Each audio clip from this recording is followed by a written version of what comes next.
Boa noite. Isabel dos Santos já reagiu às acusações que pesam sobre si, feitas por um consórcio internacional de jornalistas denominada Luanda Leaks. Na investigação, a empresária é acusada de ter alegadamente transferido de forma ilícita mais de 115 milhões de dólares da Sonangol.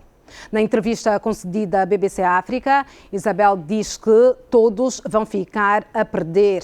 Na primeira reação após a divulgação do Luanda Leaks, a empresária lamenta que Angola tenha escolhido este caminho. Na entrevista ao programa Panorama da estação pública de televisão britânica BBC, que será divulgada esta noite, Isabel dos Santos argumentou que as autoridades angolanas embarcaram numa caça às bruxas muito seletiva.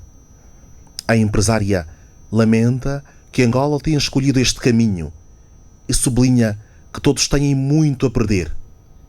Isabel dos Santos argumenta que as empresas que lançou nos últimos 20 anos são competentes e geridas por bons profissionais e rejeita a ideia de que o facto de ser filha do antigo presidente de Angola é sinónimo de culpa. Today, I'm facing charges that are completely false. These allegations have absolutely no grounds whatsoever, and they're completely politically motivated. You say that, but this is not casual allegations by politicians. This is the Angolan state, prosecutors, judges. They are coming after you, and they say that you have not done something minor, that you have cheated the state out of billions of dollars. These are extraordinary, serious allegations, and don't they merit an answer by you going back and facing justice? Well, these are false allegations, and this is part of a very much a orchestrated attack. So there's an orchestrated attack by the current government that is completely politically motivated. It's completely unfounded. Like I say, my holdings are commercial. There are no proceeds from contracts or public contracts or money that has been deviated from public funds. My companies are funded privately. We work with commercial banks. Our holdings are private holdings. Well, go back and clear your name. Well, like I said, this is an orchestrated political attack. So why do we have to take your word for that? This is, after all, a country in which you built up what you say is a legitimate business empire.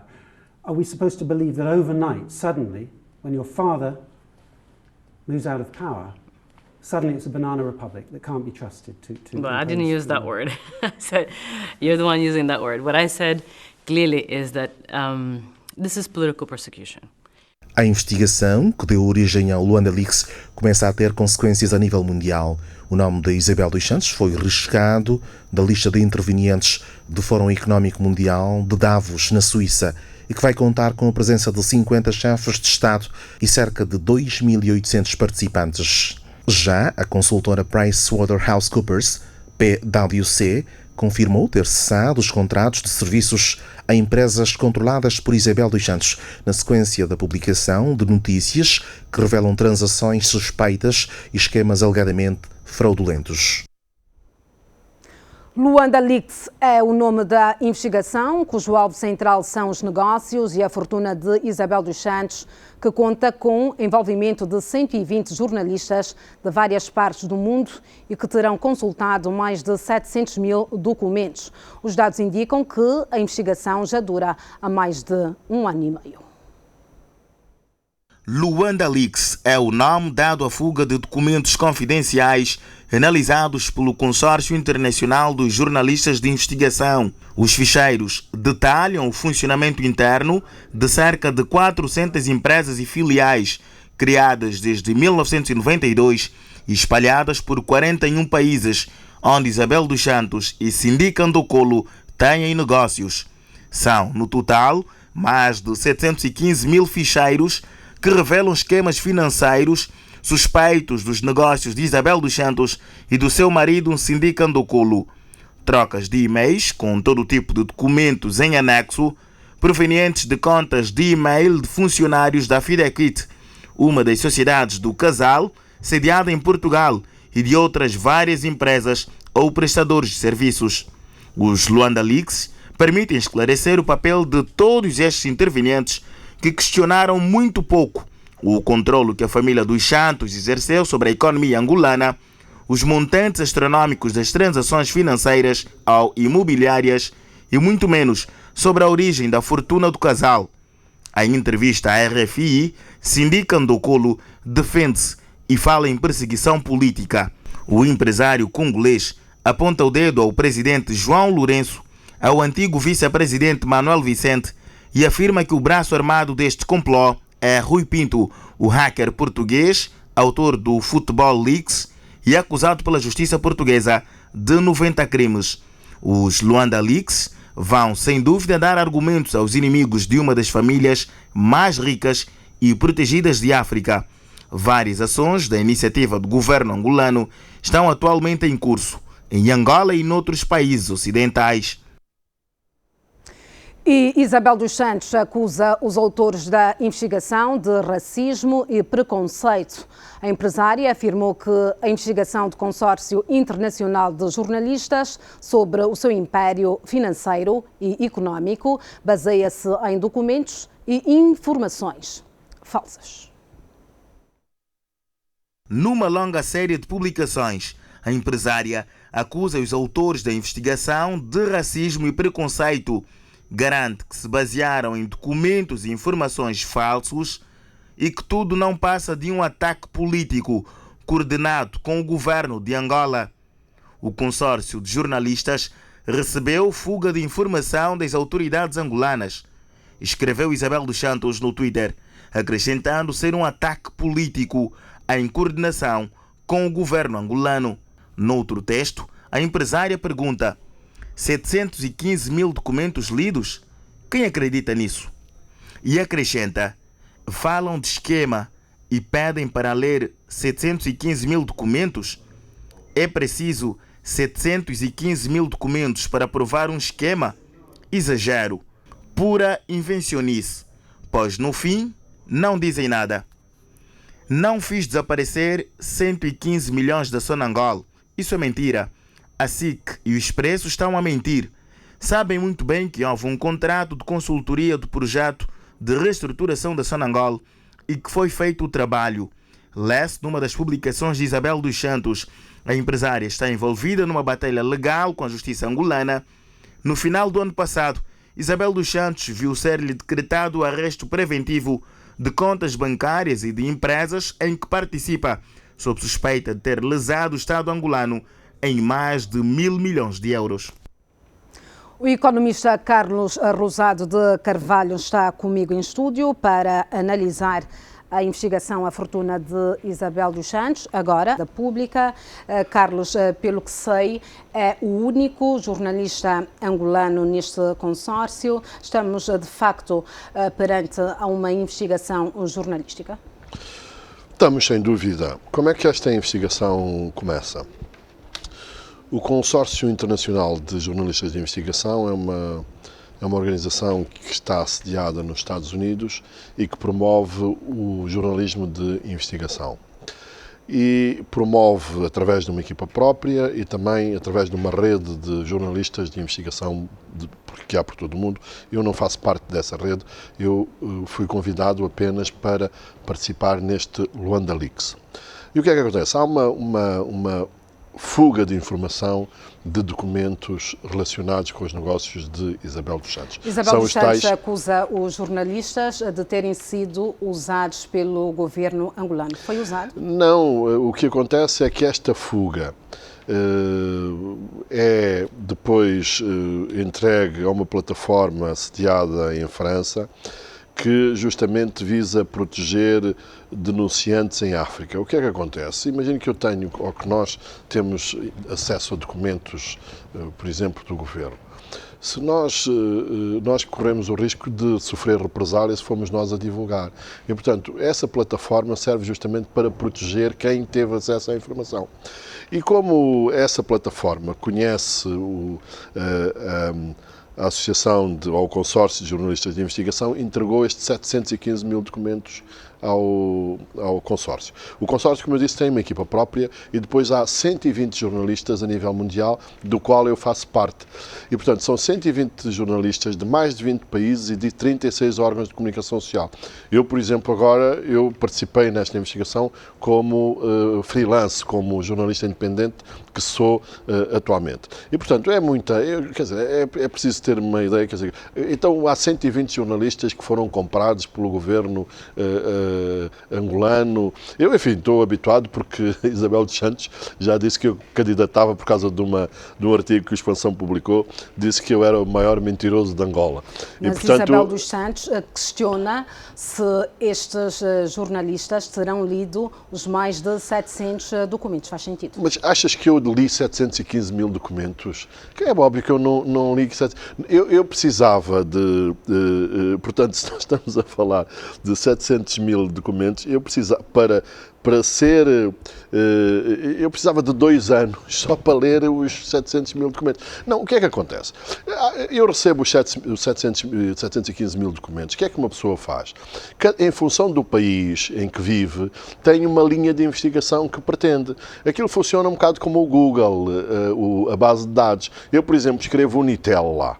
Dos 715 mil documentos, provavelmente aparecem 200 mil documentos relacionados com a Unitel. E depois eu, relativamente à Unitel, posso pôr empréstimos a Isabel dos Santos. E aparecem, e vou refinando a minha escolha em função do interesse que eu tenho. Mas e, portanto, isto aconteceu com todos. Violação à correspondência de Isabel dos Santos? Eu disse que houve uma fuga de informação. Portanto, eu vi e-mails, estão disponíveis e-mails, estão disponíveis contratos, estão disponíveis relatórios e contas. Uma coisa muito simples, por exemplo, a Unitel. Eu nunca tinha visto um relatório e contas da Unitel. E agora sei que eu tenho relatórios e contas de 2014, de 2015 e de 2016. Tenho atas de reuniões da Unitel. Por exemplo, é um bocadinho um fé-diver, mas sabe-se que, por exemplo, Isabel dos Santos, além de receber empréstimos da Unitel, como PCA da Unitel, recebeu um bónus de mais de $1 milhão relativos ao exercício de 2016. Portanto, Isabel dos Santos recebeu um bónus de mais de $1 milhão. É o que vem escrito lá nos documentos que foram objeto que foram tornados públicos. E, portanto, a senhora engenheira não vem a dizer que ninguém assume e ninguém podia ter lido os 715 mil documentos. As pessoas leram os documentos em que estavam interessadas. Por isso, as investigações e os artigos que saíram são, de alguma maneira, diferentes em todo o mundo. Por exemplo, o New York Times dá relevo a quê? Dá relevo ao facto de empresas americanas terem trabalhado durante este tempo todo com Isabel dos Santos, quando muitos bancos já não trabalhavam com Isabel dos Santos. O Expresso e a SIC, por exemplo, qual foi o ângulo de investigação? Foi as questões dos pagamentos da consultadoria da Sonangol.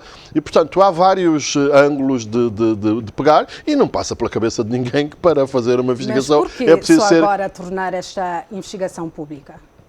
Porquê que nós estamos a falar, quer dizer, então nós somos jornalistas e sabemos muito bem, porquê que nós, os artigos e que nós fazemos, nós naturalmente dependemos das fontes e da chegada da informação. E uma vez chegada a informação, nós temos que tratar essa informação. E, portanto, se fosse eu ou se fosse outra pessoa qualquer, se calhar não tinha interesse nenhum. Agora, Isabel dos Santos, tratando-se de Isabel dos Santos, há todo, digamos assim, o interesse público em divulgar coisas. Por exemplo, os mails que que se teve acesso à informação têm todo o tipo, inclusivamente, às vezes, coisas relacionadas com as pessoas. Ora, as coisas pessoais não interessam a ninguém. O que interessa, e isto é um julgamento que o jornalista faz, interessam as coisas que têm interesse público ou que nós consideramos que têm interesse público. E quem é que faz essa seleção? É o jornalista. E o que devemos reter destas revelações? Eu acho que, de alguma maneira,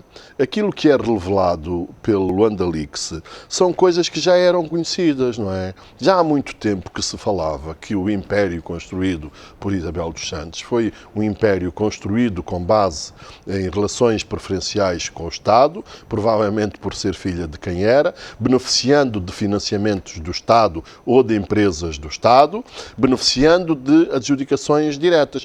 Por exemplo, Isabel dos Santos diz que fez os negócios com base em quê? Com base em financiamentos bancários. Estes documentos revelam, aliás, não é os documentos que revelam, é o relatório e contas da Unitel de 2016, revela que Isabel dos Santos, no final de 2016, devia à Unitel 405 milhões de dólares. Esse dinheiro que Isabel dos Santos devia foi utilizado por uma empresa que se chama Unitel International Holdings, que é, por sua vez, acionista de uma empresa portuguesa que é a Zone. Portanto, não é verdade que Isabel dos Santos só tenha recebido financiamentos do Estado, dos bancos para fazer os seus negócios. Em concreto, recebeu um financiamento da Unitel. Nós, em Angola, todos nós, se perguntar na rua de quem é que é a Unitel, todas as pessoas dizem que é de Isabel dos Santos. Mas isso é mentira. A Isabel dos Santos tem 25% da Unitel. E, portanto, porquê é que a Unitel faz um empréstimo de quase 500 milhões de dólares a um dos acionistas?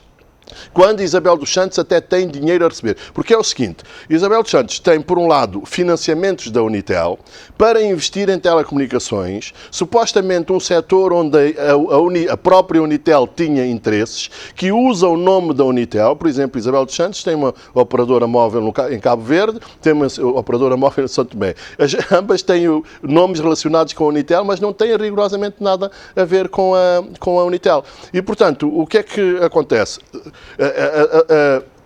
Mais do que isso, Isabel dos Santos, além de ter, por um lado ela tinha financiamentos da Unitel, mas por outro lado ela também tinha um financiamento à Unitel porque tinha que receber dividendos sobre os lucros, não recebeu e transformou esses dividendos em suprimentos à Unitel. Portanto, estas coisas todas, e depois há aqui o contraditório, portanto, ninguém fez a investigação sem fazer as perguntas a Isabel dos Santos. Aliás, e mais do que a Isabel dos Santos, também o antigo presidente José Eduardo dos Santos. Houve todos os colegas que participaram na investigação e que tinham coisas relacionadas, porque se há a acusação de que Isabel dos Santos beneficiou pelo facto de ser filha de quem era, ou de quem é, então os jornalistas também fizeram perguntas ao presidente José Eduardo dos Santos. Perguntas que foram respondidas? Não foram, essas perguntas não foram respondidas. Aliás, apareceu uma carta do Guardian e, portanto, eu próprio fiz uma entrega na Cidade Alta de uma carta em mão dirigida a Edeltrudes Costa, porque uma colega do consórcio não conseguia entregar a correspondência e não recebeu nenhuma resposta de José Eduardo dos Santos. Quando é que entregou esta carta? Foi a semana passada que eu entreguei a carta, foi há muito pouco tempo, porque a colega que mora nos Estados Unidos e que pertence ao consórcio não teve resposta do presidente José Eduardo dos Santos e os advogados de Isabel dos Santos sugeriram que se fizesse a entrega, que se mandasse para o diretor de gabinete do atual presidente para fazer chegar as perguntas ao presidente José Eduardo dos Santos. Portanto, os jornalistas que fizeram e que participaram deste consórcio fizeram aquilo que é seu dever, cumpriram com todas as regras, receberam a informação, leram a informação e procuraram fazer o contraditório. Em muitos casos, e na maior parte dos casos, Isabel dos Santos não esteve disponível para responder às perguntas que foram colocadas. Neste momento também não tem certeza se as perguntas terão chegado ou não. Aonde? A José Eduardo dos Santos. Pois, eu não sei. Eu sei que o papel que eu entreguei, a carta que eu entreguei na Cidade Alta, tem um papel a dizer que foi recebida. Agora, se foi entregue a José Eduardo dos Santos, ninguém tem essa certeza. Eu estou a dar isto como exemplo do trabalho que foi feito, do trabalho sério que foi feito pelos meus colegas de investigação e que fizeram um contraditório. Perguntaram às pessoas envolvidas. A imagem do Estado e do Executivo saem reforçadas depois desta revelação? Bom, eu tenho aqui duas coisas que eu acho, que é o seguinte. Por um lado, esta divulgação vai pela cabeça das pessoas dos estrangeiros. Lá estão estes tipos, os angolanos, uma data de corruptos que confirma a imagem que a gente tinha de Angola. Esta é por um lado. Mas depois, por outro lado, nós temos aqui uma oportunidade também de mostrar ao mundo que há um novo paradigma. E esse novo paradigma é o fim da impunidade. E, portanto, isto também é um problema, inicialmente, que confirma ou poderá confirmar a má imagem que nós temos, mas cabe-nos a nós alterar essa imagem. Nesta vertente, acha que a empresária Isabel dos Santos poderá regressar ao país e poder enfrentar a justiça? Pois, há aqui uma coisa que eu queria deixar clara. Isabel dos Santos não está condenada, nem foi condenada. E os jornalistas não são juízes.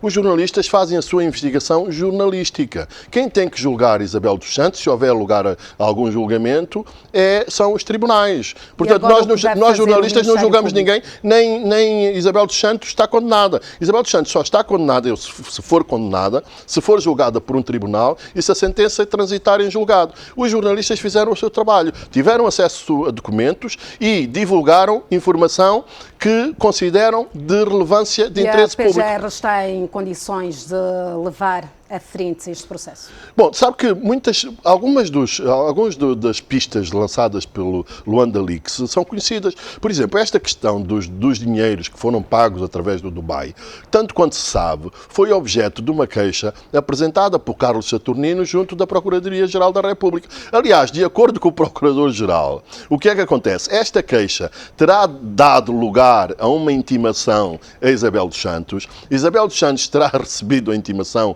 de manhã e, entretanto, à tarde ou à noite viajou para fora do país e nunca mais voltou. Isto temos que perguntar à Procuradoria-Geral da República ou a Isabel dos Santos. Eu queria deixar claro aqui para todos que os jornalistas não são juízes. Os jornalistas têm informação, divulgam a informação que consideram ser de interesse público. Agora é problema dos tribunais. Há muita coisa que os tribunais já faziam, que eventualmente estaria em investigação. Por exemplo, o comunicado da Procuradoria-Geral da República também já fala no empréstimo que a Sodiam contratou junto do BIC, que é um banco participado por Isabel dos Santos, para emprestar a uma empresa onde a Sodiam tinha relações com o marido de Isabel dos Santos, Síndica do Colo. Portanto, estas coisas, há algumas coisas que foram reveladas e constituem novidade, mas há outras coisas que também já estavam a ser investigadas pela Justiça. Portanto, não acabou necessariamente o trabalho do jornalista, 715 mil documentos não foram todos vistos, é provável que possam acontecer novos desenvolvimentos. Os próprios jornalistas que não participaram na investigação e que agora têm acesso a documentos também podem eles próprios desenvolver as suas próprias investigações. E temos do lado a justiça angolana, e também a justiça internacional, onde há indícios, onde há evidências, mas isto são indícios. É o fim do império de Isabel dos Santos? Pode ser o princípio do fim, porque é o seguinte, nós já começamos a ver algumas coisas, por exemplo, a PwC, que é uma empresa de auditoria e consultoria, já disse que não trabalha mais com empresas controladas pela família dos Santos, em particular por Isabel dos Santos. O próprio Eurobic, que é um banco que é participado por Isabel dos Santos, um banco português participado por Isabel dos Santos, anunciou, segundo informações que eu li há pouco tempo, nomeadamente no jornal português O Observador, que diz que já não vai, que cortou todas as relações com Isabel dos Santos. O que é que acontece? Para Isabel dos Santos, a partir de agora, com toda esta informação que foi divulgada, eu penso que ela terá muitas dificuldades em fazer negócios internacionalmente, em movimentar dinheiro, etc., justamente por causa de problemas reputacionais. Aliás, nós às vezes vemos isso até com jogadores de futebol, quando têm um contrato de publicidade com alguma empresa e, por exemplo, estão envolvidos num escândalo qualquer, cortam imediatamente as relações. E, portanto, aqui nós temos, provavelmente, e depois, mesmo negócios que foram autorizados pelas autoridades. É o caso, por exemplo, do Eurobic português. O Eurobic é um banco participado por Isabel dos Santos. No caso de Portugal, qual deve ser a posição do Banco de Portugal e da CMVM? Pois, o que é que pode acontecer? Há dados novos que foram lançados agora pelo Luanda Leaks. O que significa dizer que as autoridades e os reguladores portugueses terão, face à informação nova, precisam de reavaliar a situação. Portanto, a uma certa altura, Isabel dos Santos foi considerada idónea para ser acionista do Eurobic. Como há informações novas, o que pode acontecer é o Banco de Portugal, face aos novos elementos, considerar que Isabel dos Santos deixou de ser idónea e exigir que Isabel dos Santos saia da estrutura acionista do do BIC. Isto pode acontecer em Portugal e pode acontecer em outros países onde Isabel dos Santos tenha investimentos. Portanto, há dados novos e, em função destes dados, as autoridades dos diferentes países vão reavaliar os negócios. É óbvio que Isabel dos Santos terá agora, nós podemos ter muita consideração por Isabel, e isso é também outra coisa. O facto de estar envolvida em tudo isto não quer dizer que, se Isabel dos Santos, durante uma certa altura, parece os treinadores de futebol, passa de bestial a besta em menos de nada, não é? Os anteriores gestores da Sonangol também poderão ser responsabilizados ou ficarão isentos de qualquer responsabilidade? Nós não podemos dizer. Esta investigação e estes documentos dizem fundamentalmente respeito a negócios e empresas de Isabel dos Santos. Mas, por exemplo, no caso da Unitel, Isabel dos Santos, um dos sócios da Unitel era a Sonangol. Durante este período todo, a Sonangol sempre votou ao lado de Isabel dos Santos. Isto pode, por exemplo, abrir um inquérito, abrir uma investigação, a perguntar por que razão a Sonangol, durante este tempo todo, votou sempre ao lado de Isabel dos Santos. Olhando para o impacto destas revelações, acredita no arresto das contas de Isabel dos Santos em Portugal e em outros países em que tenha investimento? Não faço ideia nenhuma, não é? Portanto, eu repito, há nova informação, há novos elementos e, face a essa nova informação e face a esses novos elementos, é natural que as autoridades dos diferentes países onde Isabel dos Santos tem contas, onde Isabel dos Santos tem investimentos, que as autoridades desses países reavaliem toda a situação e, eventualmente, tomem esse tipo de medidas, ou então cheguem à conclusão que não há razões para alterar, digamos assim, a decisão que foi tomada inicialmente e as coisas continuarem na mesma. Mas no mundo dos negócios, e sobretudo nesta altura em que nós vivemos, em que o compliance,